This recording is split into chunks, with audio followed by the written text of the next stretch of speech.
એકવાર નબીરાઓના scene સપાટા farewell party બાદ નબીરાઓ છાટા બન્યા। અરિહંત એકેડમીના નબીરાઓનો વિડીયો સોશિયલ મીડિયામાં વાયરલ થયો છે। મોંઘી ગાડીના સનરૂફ પર બેસીને સીન સપાટા કર્યા। સુરતમાં નબીરાઓ ક્યારે સુધરશે? ગોડાદરા વિસ્તારમાં આવેલી એકેડમીના નબીરાઓ ખુલ્લેઆમ ફરી રહ્યા છે। ગોડાદરા પોલીસે વિડીયોના આધારે તપાસ હાથ ધરી છે।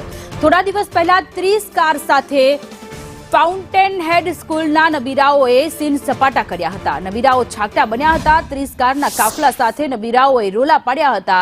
ત્યારે સુરતમાં નબીરાઓને જાણે કે કોઈનો ડર જ ન હોય તે પ્રકારની ઘટના સામે આવી રહી છે। આ પહેલા જ્યારે ફેરવેલ પાર્ટી હતી ત્યારે ધોરણ 12ના વિદ્યાર્થીઓ મોંઘી દાટ ગાડીઓ લઈ અને ફેરવેલ પાર્ટીમાં ગયા હતા અને ત્યારબાદ પોલીસ દ્વારા કાર્યવાહી કરવામાં આવી હતી। અને બીજી બાજુના આ દ્રશ્ય છે કે જે ગઈકાલના આ દ્રશ્ય છે કે જ્યાં ફરી એક વખત નબીરાઓને જાણે કે પોલીસની કોઈ જ ડર ન હોય તે પ્રકારની ઘટના સામે આવી છે। આ નબીરાઓ ક્યારે સુધરશે તે પણ સવાલ છે।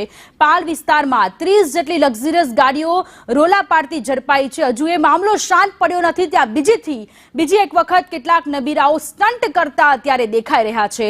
સુરતના ગોડાદરા વિસ્તારની આ ઘટના છે કે જ્યાં અરિહંત એકેડમીમાં અભ્યાસ કરતા વિદ્યાર્થીઓનો આ વિડીયો સામે આવ્યો છે।